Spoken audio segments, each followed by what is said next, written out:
Bonsoir. Bonsoir.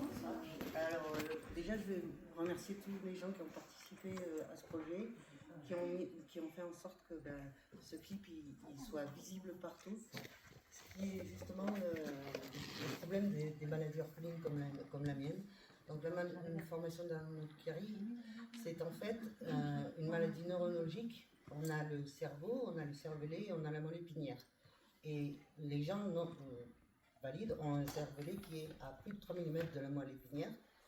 Moi, j'ai le cervelet qui rentre dans la moelle épinière, ce qui empêche l'eau ou le liquide céphalorachidien de s'écouler dans le corps, et ce qui donne des problèmes au niveau de la motricité, de l'équilibre, comme vous le constatez, etc. Il y a plein de pathologies. Le problème de cette maladie, c'est qu'elle est totalement inconnue du grand public, et qu'au niveau pharmaceutique et au niveau recherche, il n'y a rien, parce qu'on n'est pas assez nombreux financièrement pour que ça soit rentable.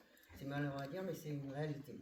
Et moi, j'ai 52 ans, voilà, j'ai fait ma vie, mais je voudrais parler au nom de tous ceux qui sont derrière moi et qui arrivent avec cette maladie, pour leur dire déjà que voilà, on peut vivre avec cette maladie et avec toutes les problématiques que ça entraîne. Alors, il y a deux choses. Soit on a une opération du crâne, on vous ouvre le crâne et on fait en sorte que votre liquide s'écoule dans votre estomac, soit comme sa fille, on va couper en bas de la moelle épinière, ça s'appelle le filum terminal, on coupe un nerf pour que tout puisse s'écouler. Ça a l'air scientifique comme ça, mais c'est tellement rare qu'en France, on ne le fait pas. Il faut aller à l'étranger pour le faire. D'accord ?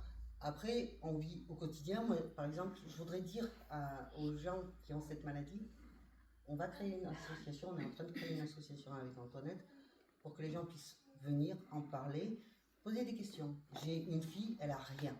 C'est une maladie génétique, mais qui n'est pas héréditaire. Donc, on peut l'avoir en soi, ça peut ne jamais se déclencher, ou ça peut se déclencher soit par un choc pour sa fille, soit par les hormones. Moi, c'est quand je suis tombée enceinte, ça a fait un changement. Et pour qu'il y ait une visibilité, parce qu'il n'y en a pas, moi je suis auteur. Je ne travaille pas, mais je suis auteur, j'écris des chansons. Antoinette, elle chante, c'est sa passion. On s'est dit, pourquoi est-ce qu'on ne créerait pas quelque chose qui soit plus facile à aborder et où les gens pourraient aller? J'en ai parlé à Annette, qui est ma meilleure amie. Elle me dit, mais moi je connais quelqu'un qui danse. Je me suis dit, le chant, la danse, l'écriture, on va mélanger tous les arts. Et Chloé, elle a fait un travail de dingue avec Héloïse, je ne sais pas où elle est. Et qui est passée en radio cette semaine avec moi. Sur Radio Ardennes. Sur Radio Ardennes, dans Parole de Femme. Voilà. Lundi et samedi, c'est donc sa semaine à Chloé. Voilà, c'est ça. Donc, en fait, on a réuni beaucoup d'artistes. On a réuni normalement, notamment un musicien. Et tout le monde l'a fait, mais alors bénévolement en très peu de temps. Et on va vous montrer ce que ça donne pour vous prouver qu'en fait, c'est pas vous prouver à vous, mais c'est un peu nous prouver à nous aussi qu'on est capable de faire des choses artistiquement et dans la vie, pas comme vous, mais peut-être, pourquoi pas aussi bien que vous. Voilà. Mélanie,